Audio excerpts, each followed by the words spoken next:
አቶ ቶማስ የባለቤቱ የወይዘሮ ገነትን ወንጀሎች የሚያጋልጥ ትልቅ ፋይል የያዘ ሰው አገኘ። ይህን ሊያገኝ የቻለው አቶ ቶማስ ካሁን በፊት ወይዘሮ ሄለን ወደ ገጠር ሄዳ ወላጅ የሌላቸውን ህጻናቶች መዝግቡልኝ ባለችው መሰረት ከተመዘገቡና እንደዚሁም ደግሞ ህጻናቱን ለማየት ወደ ገጠር ስትሄድ አቶ ቶማስ እንደ ድንገት ስላያት ነው። ምክንያቱም አቶ ቶማስ ወይዘሮ ሄለን ወደ ገጠር እንደምትሄድ በፍጹም አልነገረችውም ነበር። አቶ ቶማስ በጠዋት ተነስቶ ወደ ስራ ሲሄድ ባለቤቱ ወይዘሮ ሄለን ከባልደረቦቿ ጋር ወደ ገጠር ልትሄድ ስትል ያያታል። አቶ ቶማስም ከኋላ እየጠራት ነበረ። ነገር ግን እሷ ምንም ድምፅ ስላልሰማች ቀጥታ መኪናውን ዘግታ ንዳው ወደ ባለፈው ቦታ ወደ ገጠር ውሰደኝ ትለዋለች። አቶ ቶማስም በወይዘሮ ሄለን ጉዞ በጣም በመደናገጥ እንደዚሁም የት ልትሄድ ትችላለች፣ እሱንም ለእኔ ሳትነግሪ በማለት ራሱን እየጠየቀ ወይዘሮ ሄለንን ለመከታተል ይፈልጋል። ወይዘሮ ሄለንን እንዲከታተለው ካደረገው ዋና ዋና ምክንያቶች ወደ አስክሬን ምርመራ እንደዚሁም ደግሞ አስክሬኑ ተቃጠለ ወደ ተባለበት ቦታ ላይ ሄዳ ቼክ አድርጋ ነበረ። ካሁን በፊት የአቶ ቶማስ የስራ ባልደረባ እንደዚሁም ጓደኛው ህይወቱ እንዳለፈ ይታወቃል። እዛ ህይወቱ አለፈ የተባለበት ቦታ ደግሞ አስክሬኑ ለመቃጠልም ተሞክሮ ነበር። ነገር ግን አስክሬኑን ተነስቶ ወደ ህግ አካል ሄዶ አስክሬን ምርመራም ተደርጎለታል። ወይዘሮ ሄለን የአስክሬን ምርመራውንም እያጣራች እንደሆነ ከሌላ ፍንጮች ሰምቷል። ከዛም በኋላ ደግሞ ዛሬ በአይኑ ያየው ነገር አስክሬኑ ተገኘ ወደ ተባለበትና ሊቃጠል ወደ ተሞከረበት ቦታ ወይዘሮ ሄለን ገብታ ነበረ። ገብታም ለደቂቃዎች ዞር ዞር ብላ ሁኔታውን ካየች በኋላ ቀጥታ ወደ ገጠር ጉዞዋን ጀመረች። ይሄ ሁሉ ሲሆን አቶ ቶማስ ወይዘሮ ሄለንን እንዲከታተላት ገፋፍቶታል። ይህን ያደረገችማ የሆነ ነገር ከጀርባዋ የሆነ የተደበቀ ነገር አለ በማለትም ሲጠራጠር ነበር። ምክንያቱም ካሁን በፊት ወንጀለኛዋ ሴት ነች የሚል መረጃ አግኝቷል። ሴት ነች ወንጀለኛዋ እንደተባለው ሁሉ ወይዘሮ ሄለን ይህን ታደርጋለች ብሎ በፍጹም አላሰብም። ነገር ግን ወይዘሮ ሄለን የምታደርገው ምናልባትም ወይዘሮ ሄለን ችግር ላይ ወድቃ ሊሆን ይችላል፣ እኔ ላግዛት ይገባል የሚል ግምት ነበረው በመጀመሪያ ላይ። ይሁን እንጂ የአቶ ቶማስ ጥርጣሬ ፍጹም በተቃራኒ ሆኖ ወንጀለኛዋ ወይዘሮ ሄለን እንደሆነችም እየደረሰበት ብዙ ፍንጮችን እያገኘ ይገኛል። ዋና መረጃ የሰጠው ሰው ማን ነው? ገጠር ወይዘሮ ሄለን ገጠር ከሄደችበት ቦታ ወላጅ አልባ ህጻናቶችን ስማቸውን መዝግበሽ ያዥልኝ፣ እኔ እንከባከባቸዋለሁ ወደ እኔ ድርጅት ባለችው መሰረት ህጻናቱ ተሰብስበው ልታያቸው እንደምትሄድም ተደዋውለው ወደ ገጠር እንደምትሄድ ከተነጋገሩ በኋላ አቶ ቶማስ ወደ ስራ ሲሄድ ወይዘሮ ሄለን ደግሞ ወደ ገጠር ልጆቹን ለማየት ትሄዳለች።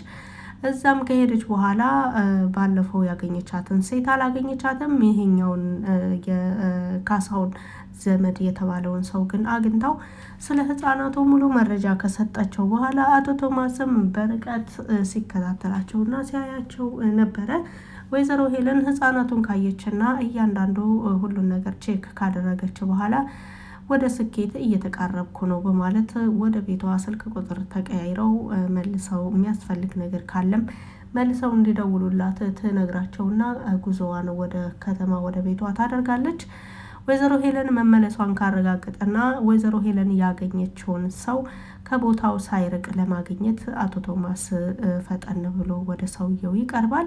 አቶ ቶማስ ወደ ሰውየው ከቀረበም በኋላ አስፈላጊ የሆነውን ጥያቄ ይጠይቀዋል። አሁን ቅድም የሄደችው ሴት ታውቃለች ወይ? እንዴት ነው የምትተዋወቁት? በማለት ይነግረዋል።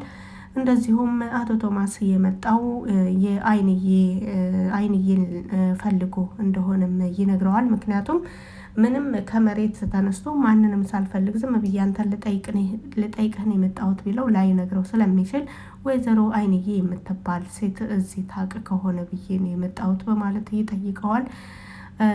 ሰውየውም ወይዘሮ አይንዬ ሲለው አቶ ቶማስም ለልጁ አይንዬን እንደሚፈልግ ይጠይቀዋል። አይንዬ የምትባል ሴት እዚህ አካባቢ ምናልባት ታውቅ ከሆነ ብዬ ነው በማለት ሲነግረው ልጁም ምናልባትም የወንድማችን የአቶ ካሳሁንን ደም ሊያስመልሱልን እነዚህማ የህግ አካል መሆን አለባቸው በማለት የአይንዬን ቤተሰቦች ቦታ እንደዚሁም ደግሞ እሱ ማን እንደሆነ እያንዳንዱ ይነግረዋል። ከአሁን በፊት እኮ 2 ቀን መጥቼ አጣሁህ፣ ዛሬ እንዳጋጣሚ ስመጣ አገኘሁህ በማለት ይነግረዋል። ከዛም በኋላ እሺ ምን ላግዝህ? አይንዬን አዋቃታለሁ። ታዲያ ምን ያደርጋል፣ ያቺ የተረገመች ልጇ ወንድሜ ላይ እኮ ያደረሰችበት በደል ይህን ያክል የሚባል አይደለም በማለት አሁን የት እንዳሉ አላቅም፣ ሳናስበው ነው ወደ ከተማ ያመለጡት በማለት ይነግረዋል። እንዴት ነው ታዲያ አሁን ወንድምህ ካሳሁን ያልከው እንዴት ሆኗል? በማለትም ሲጠይቀው አቶ ቶማስ አይ ልጁማ ምንም አይልም ፈጣሪ ይመስገን በማለት ይመልስለታል።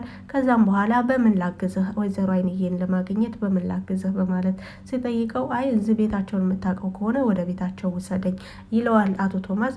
አይ ቤታቸውማ ይኸው እዚህ ታች ነው፣ ነገር ግን እነሱ የሉም፣ ከአካባቢው ከተሰወሩ ሳምንታት አልፈዋል በማለትም ይመልስለታል።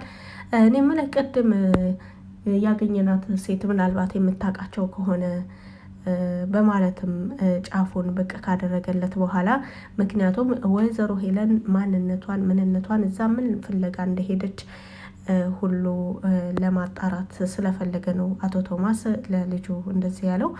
ልጁም በማስከተል ሴትዮዋ ህጻናቱን ፈልጋ ነው የመጣቸው። ወላጅ አልባ ህጻናቶችን መዝግቡና አስረክቡኝ ብላን ነበር ካሁን በፊት። አሁን ደግሞ መዝግበን ህጻናቱን እንድታይ አደረግን።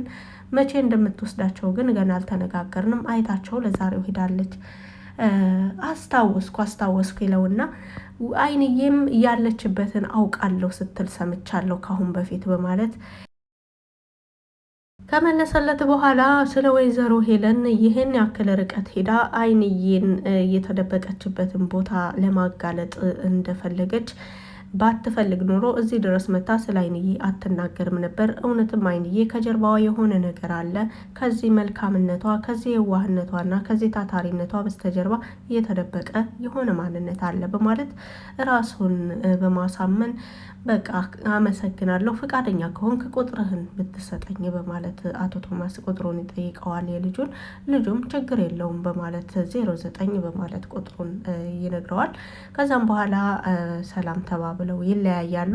እዚህ መካከል አቶ ቶማስ የተገነዘበው ነገር ባለቤቱ ወይዘሮ ሄለን አይንዬ ላይ ትልቅ ሴራ እንደጀመረች እንደዚሁም ደግሞ በህፃናቱ ጉዳይ ምንም ነገር ለአቶ ቶማስ ስላልተናገረች አሁንም ከህፃናቱ በስተጀርባ ያቀደችው የሆነ ነገር እንዳለ ይህን ሁሉ ካወቅኩማ ካሁን በኋላ ነገሮችን ቀስ በቀስ እየተከታተልኳት ልሄድ እችላለሁ የሚል ግምት ስለነበረው እሱም ተመልሶ ወደ ስራ ቦታው ይሄዳል። ወይዘሮ ሄለንም ከገጠር ተመልሳ ቀጥታ ወደ ቤት ነው የሄደችው። ወይዘሮ ሄለን ሰሞኑን ከቤት ርቆ የመሄድ ፍላጎት የላትም። ምክንያቱም የመሲ ቤተሰቦች ሙሉውን ቤት ስለሆኑ ያሉት ምናልባትም መሲ በማንኛውም አጋጣሚ ከአሁን በፊት ያደረግኩባትን እያንዳንዱ ነገር ብታስታውስ እኔን አደጋ ላይ ልትጥል ትችላለች የሚል ከአሁን በፊት ካሳለፍነው ፓርት ላይ በተለይ አስክሬኑን እንዴት አደረጋችሁት በማለት ስታናግር የስራ ባልደረባዋን መሲ ተጠግታ ስታያት ነበረ፣ ስታዳምጥ ነበረ። መሲ ደግሞ ነገሩን ካዳመጠች በኋላ እንዳታያት ልትደበቅ ስትሞክር የቁም ሳጥኑ ጫፍ መቷት ድምፅ አሰምታ ነበረ። ከዛም በኋላ ስልኳን በማቋረጥ ማን ነው እዚህ ጋር ተጠግቶ ሲያዳምጠኝ የነበረው በማለት ወይዘሮ ሄለን በጣም በመደናገጥና በመናደድ መሲ ወደ ቆመችበት ቦታ ስትሄድ ምንም ነገር አላገኘችም። ነገር ግን ወይዘሮ ሄለን በቦታው ማንንም ባታገኝም ካሁን በፊት መሲ ምን ያህል ተከታታይዋ እንደሆነች አሁንም ነገሮችን ረስቻለሁ ያለችው ሆን ብላ ከሆነ ነገር ለማምለጥና እንደዚሁም በቻለችው አጋጣሚ አቶ ቶማስን ለመጠበቅ እንደምትፈልግ በደንብ ተረድታለች። የምለቅሽ ይሆናል በማለት ነበረ ከአሁን በፊትም የዛተችባት። አሁንም ቢሆን መሲ በማንኛውም ቅጽበት ብቻዋን ብታገኛት የፈለገችውን ነገር በፊት የጀመረችውን ነገር ለመጨረስ ምኞት ያላት ትመስላለች። ለዛም ነው ወይዘሮ ሄለን ሰሞኑን ግዴታና ግዴታ ካልሆነባት በስተቀር ከቤት ርቆ መሄድ ከብዷታል። እንኳን እሷ አይደለችም ልጇ ኤልሹ ትምህርት ከክላስ እየቀረች ትገኛለች። ለመሆኑ ኤልሹ ለእናቷ በዚህን መልክ ወዳጅ ሆኖ የመቀጠል እድሏ እስከ የት ያመራል የሚለውን አብረን የምናይ ይሆናል። ምክንያቱም ኤልሹና ወይዘሮ ሄለን ቀንደኛ ጠላቶች መሆናቸው አይቀርም። የሚሆነው ደግሞ አቶ ቶማስን ሄለን ያጠቃች ጊዜ ነው። ሄለን አቶ ቶማስን ካጠቃች በኋላ ቤቱን ራሷ በፈለገችው ድርጅቱንም እሷ በፈለገችው እና በፈለገችው መንገድ መምራት ትፈልጋለች። ኤልሹ ደግሞ ለአባቷ ያላት ፍቅር በጣም ከፍ ያለ ነው። እንደዚሁም የኤልሹ ወንድም ለአባቱ ያለውን ፍቅር ገልጾ አይጨርሰውም። ለዚህ ወይዘሮ ሄለን ለልጆቿ ጠላት ሆና እስከ መቼስ ትቀጥላለች የሚለውን ደግሞ አብረን የምናይ ይሆናል። ስላዳመጣችሁ ከልብ አመሰግናለሁ። በቪዲዮ ላይ ማንኛውንም አስተያየት በኮመንት ስር መጻፍ ትችላላችሁ። መልካም ጊዜ